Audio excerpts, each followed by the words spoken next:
Warden मॅडमचा phone. हा madam बोला. तू जे काय करतेस ना ते हातातलं काम सोड आणि सरळ इथे हॉस्टेलवर निघून ये. आत्ताच्या आत्ता हॉस्टेलला का मॅडम? काय झालं?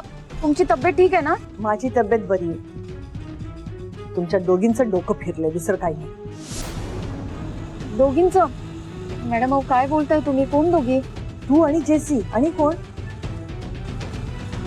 तुम्ही दोघी मैत्रिणी आहात ना, मग भांडताय काय असे?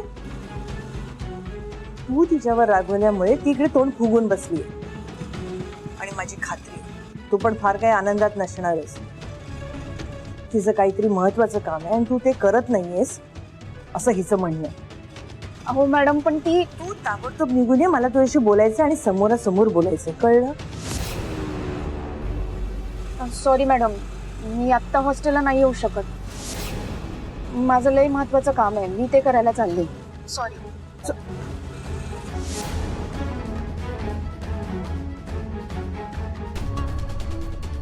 फोन कट केला.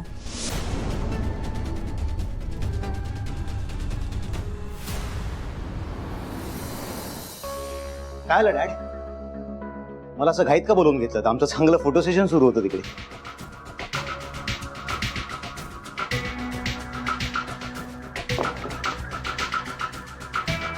बोला.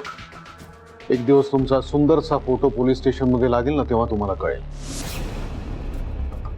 मी आहे म्हणून प्रत्येक वेळेला तुम्ही वाचत आला आहात, नाही तर तुमचे धंदे चालू आहेत ना, त्याच्यामुळे केव्हाच तुम्ही तुरुंगात गेला असता. आता काय झालं डॅड इतकं चिडायला? चोरी करून वर मला विचारताय काय झालं म्हणून? तुम्ही काय समजता हो स्वतःला? म्हणजे तुमची हिंमत कशी झाली की माझ्या परवानगीशिवाय फॅक्टरीच्या अकाउंट मधून पैसे काढायची?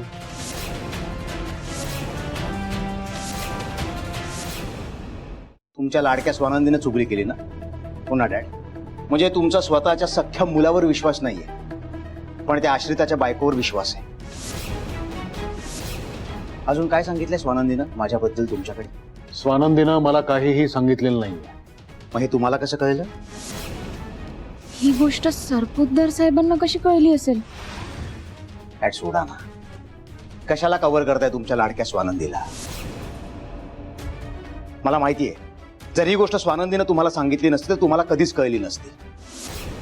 डॅड, फॅक्टरी तुम्ही स्वानंदीच्या नावावर केलीत, त्या फॅक्टरीचे सगळे अकाउंट्स ती सांभाळते. आणि आता तिची इतकी हिंमत झालीये, इतकी हिंमत वाढलीये की ती माझ्यावर पाळत सुद्धा ठेवायला लागली. काढले पैसे मी फॅक्टरीच्या अकाउंट मधनं. काय चुकलं माझं? डॅड, संचिता माझी बायको आहे. माझ्या कळत नकळत आतापर्यंत तिनं खूप केलंय माझ्यासाठी. तिने एक बेसिक कार मागितली माझ्याकडे, केली मी प्रॉमिस तिला, आणि नव्हते माझ्याकडे पैसे म्हणून फॅक्टरीच्या अकाउंट मधनं काढले पैसे. डॅड, तुम्हाला नेमका राग कसला आलाय हो? मी फॅक्टरीच्या अकाउंट मधनं पैसे काढले ह्याचा, की मला माझ्या बायकोसाठी काहीतरी करावं असं वाटलं ह्याचा? कारण आजपर्यंत तुम्ही तुमच्या बायकोसाठी काहीच नाही केलं डॅड. सॉरी टू से दिस, पण तुम्ही आजपर्यंत तुमच्या बिझनेसमध्ये खूप सक्सेसफुल झालात, तुमच्या राजकीय करिअरमध्ये खूप सक्सेसफुल झालात.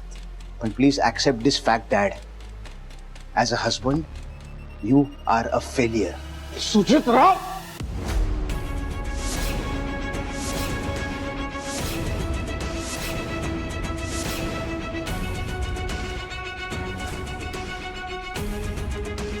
मी फेलियर. मी फेल झालो ना तर 12च्या भावात जाल तुम्ही तुरुंगात खडी फोडायला. एकतर माझी सही फोर्ज केली तुम्ही, नवीन मशीन्सच्या ऐवजी जुन्या मशीन्स इन्स्टॉल केल्या, तिथे एक ऍक्सिडेंट झाला, आपला एक कामगार दगावला, आणि हे सगळं कोण निस्तरताय? तो तुमचा हा फेलियर बाप. आहे तुमच्यात हिंमत हे सगळं निस्तरायची? आहे हिंमत? सुजितराव, दोषी तुम्ही आहात, पण तो बिचारा मणी तिथे पोलीस लॉकअप मध्ये शिक्षा भोगतोय.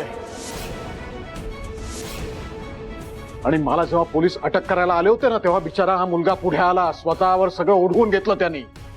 तुम्हाला त्याचं काही नाहीये. स्वतःच्या बायकोसाठी एक कार घेण्यासाठी तुम्ही कंपनीच्या अकाउंट मधनं पैसे चोरलेत आणि हे सगळं जस्टिफाय करण्यासाठी मला तुम्ही फेलियर म्हणताय. लाज वाटते मला तुम्हाला माझा मुलगा म्हणायची.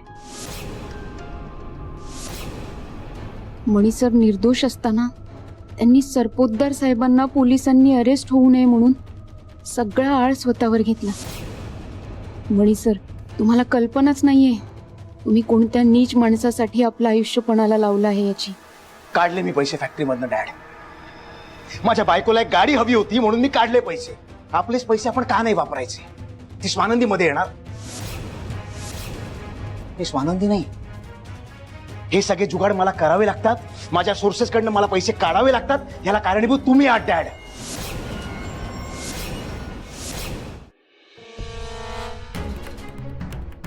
केली मी ती फॅक्टरी तिच्या नावावर, कारण तशी काळाची गरज होती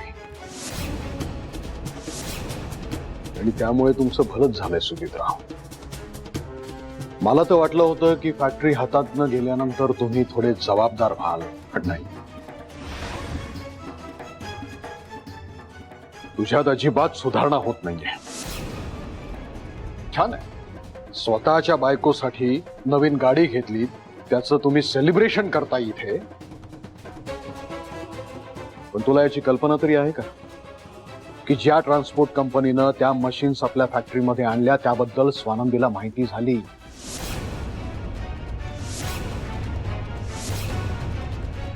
आणि ती संपूर्ण कंपनी इथून गुल करण्यासाठी मला किती पैसे खर्च करावे लागले ह्याची तुला कल्पना आहे?